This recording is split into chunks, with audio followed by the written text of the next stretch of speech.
राजा दिलीप एक बहुत बड़े राजा थे, बहुत अच्छे राजा थे, लेकिन उनसे कोई पाप बन पड़ा था कि उनको संतान नहीं हो रही और पाप कई बन्यो। एक बार देवराज इंद्र के दरबार में गए थे राजा दिलीप।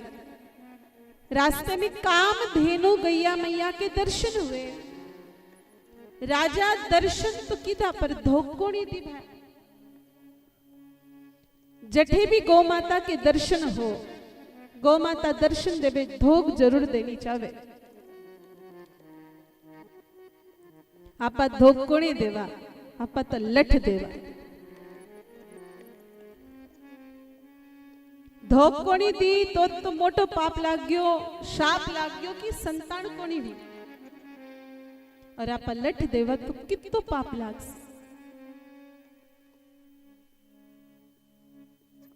राजा दिलीप ने 100 पुत्र कामिष्ट यज्ञ भी करवाए, लेकिन उन्हें कोई लाभ नहीं मिला।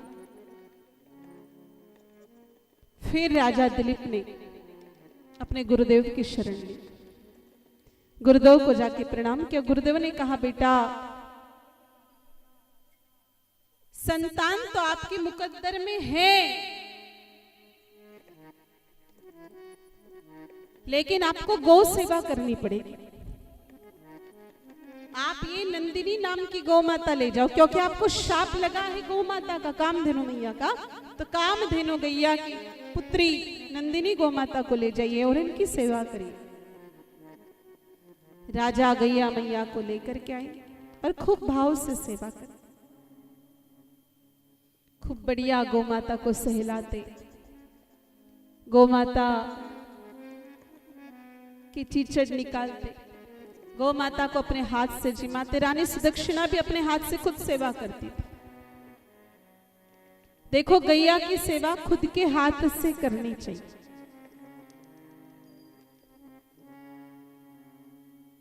किसी दूसरे के भरोसे गैया की सेवा नहीं डालनी चाहिए।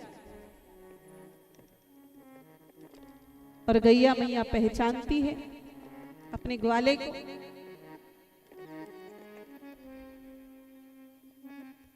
राजा दिलीप खूब भाव से सेवा करते, रानी सुदक्षिणा भी बहुत भाव से सेवा करते। मेरे भाई बहनों, खूब दिनों तक राजा दिलीप ने सेवा की। एक दिन राजा दिलीप गौ माता को चराने के लिए ले गए।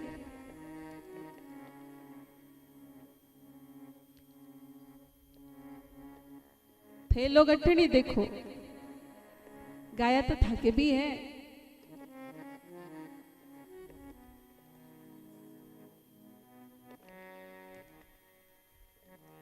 जर्सी है तो कई कर सका, देसी लाओ।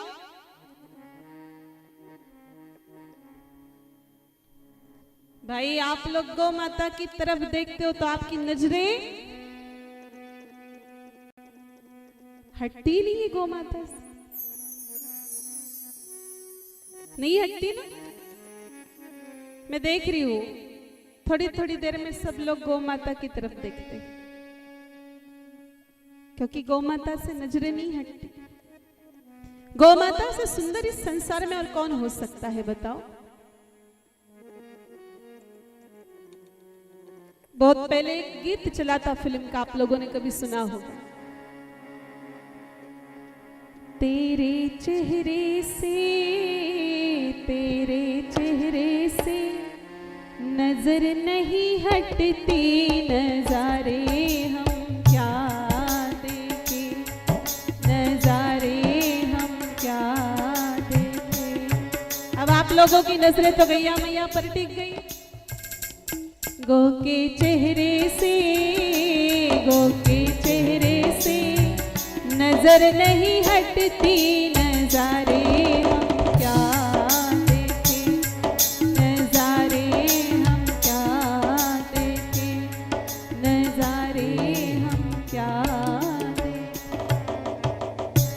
तो हमारे नेमजी और सुमन दीदी खूब बढ़िया सेवा करते हैं, इसलिए सेवा का परिणाम है।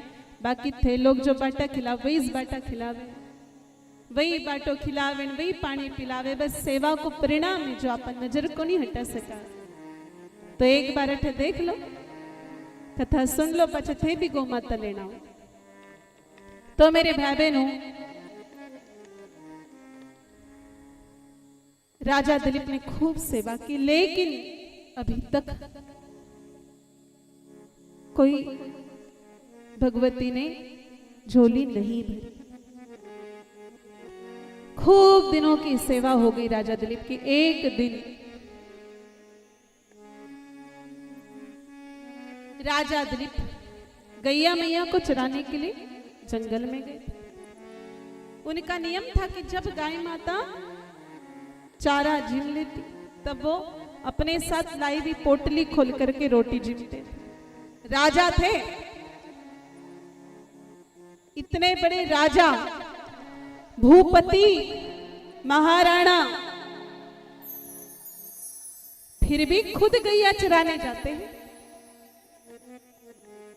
आजकल तो भाई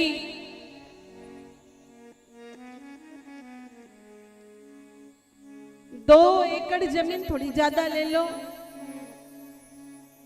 तो देखो ठाट तो गैया से है, गाड़ी बंगले से नहीं है। हम लोग जगह जगह जाते हैं, रास्ते पर, हाईवे लाइन पर ये ट्रक वगैरह दिखते, उनके पीछे लिखा होता है जाट का ठाट।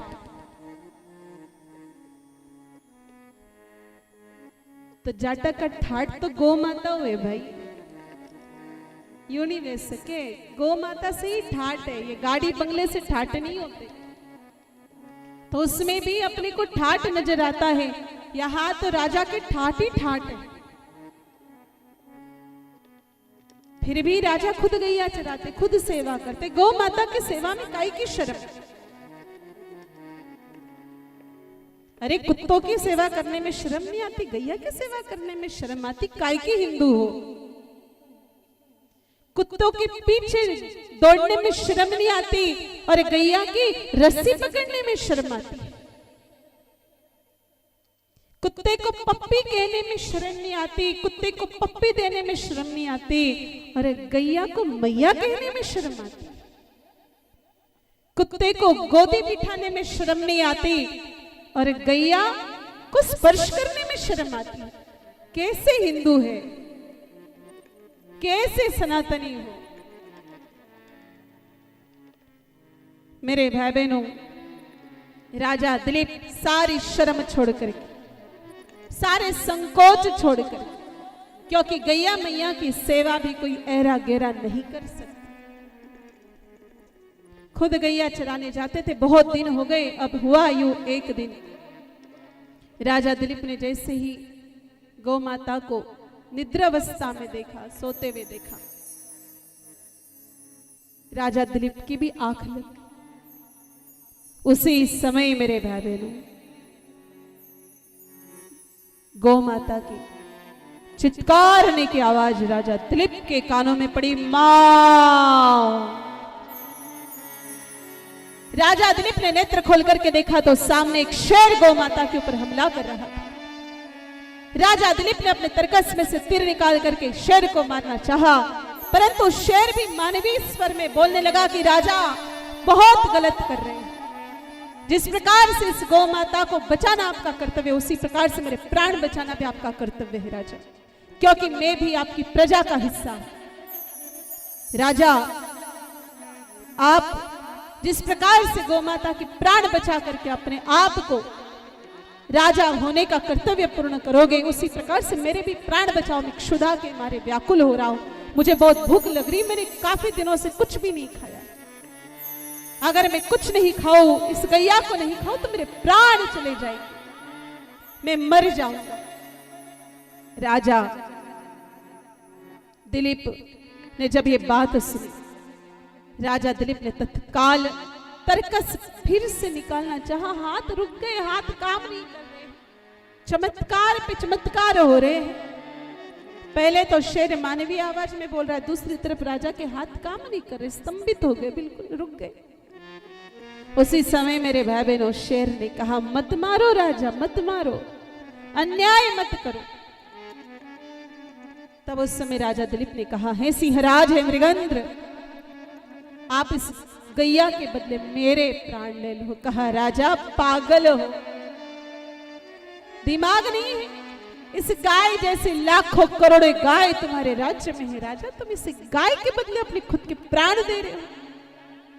राजा दिलीप ने कहा नहीं, मेरे जीते जी अगर गौ माता के प्राण निकल जाए, मेरी इन आंखों के सामने अगर गौ माता के प्राण निकल जाए, तो है सिंहराज मुझे जीने का अधिकार नहीं है।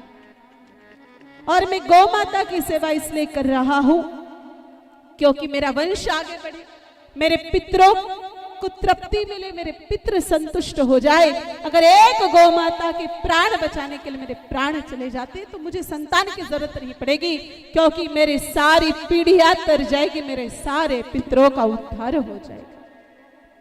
उसी समय मेरे भाई बहनों, राजा दिलीप ने गौ माता की ओर अपनी ममता भरी दृष्टि डाली, गौ माता को प्रणाम किया और अपने हाथों से एक एक अपना श्रृंगार उतारने लगे।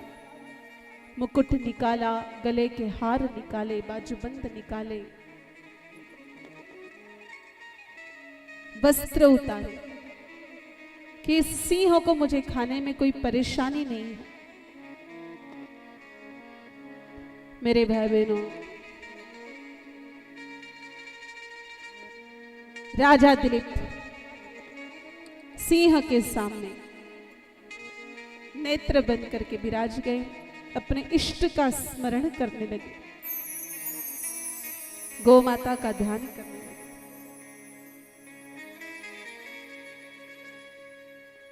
यूं लगा कि तीखे तीखे नाखून आए, हम पर चलेंगे, लेकिन ऐसा कुछ भी नहीं। काफी देर तक इंतजार करने के बाद कोई भी एहसास नहीं हुआ, ना तीखे नाखून आए, ना तीखी दांत उस शेर के राजा दिलीप को स्पर्श हुए। राजा दिलीप ने नेत्र खोले तो सामने साक्षात नंदिनी गौ माता उपस्थित थी। कहा राजा, ये आपकी परीक्षा, आपने खूब भाव से गौ सेवा, आप शाप मुक्त हो चुके हैं। हम आपको वरदान देते हैं राजा कि आपके घर में, आपको कुल में ऐसी दिव्य प्रतापी संतान होगी जिसके नाम से ही पूरा आपका कुल चलेगा।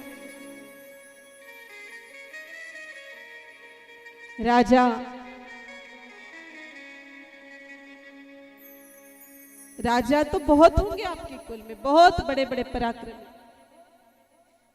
लेकिन आपके पुत्र के नाम से ही आपके कुल की पहचान होगी। आप चाहे सूर्यवंशी हो, आपका जन्म सूर्यवंश में हुआ है, लेकिन आपके पुत्र के नाम से ही आपके कुल की पहचान होगी।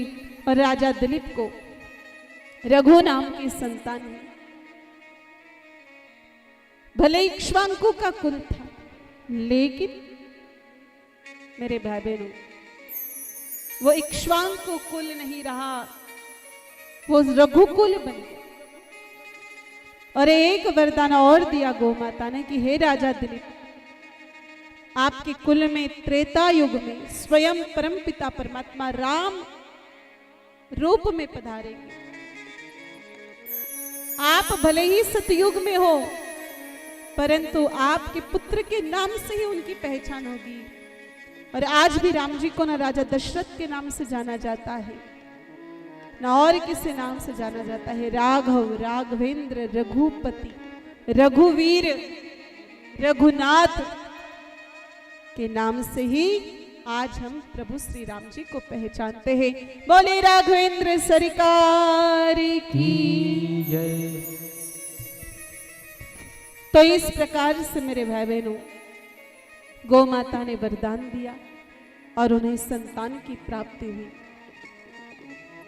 अगर आपके यहां पर भी ऐसा कोई जोड़ा है जिसके विवाह को 10 से 12 साल होने के बाद भी संतान